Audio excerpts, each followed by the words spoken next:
Hello everyone, welcome back to the channel. So today I'm going to tell you how to show date on Android phone status bar. If you want to show date on your status bar, so let's see how can you do this. You just have to install a third-party application for this purpose. So open Play Store app and here go for search bar and search for date bar app.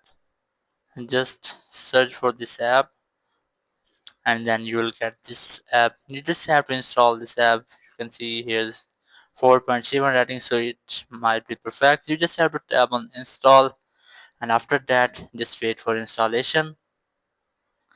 As you can see, the app has been installed. Now tap on open to open it, and here you just have to tap on allow all the services, then tap on start date bar, and here you can see the date has been shown in the status bar. So that's how you can easily show date on Android phone status bar. Thank you very much for watching the video. Until next video, bye bye.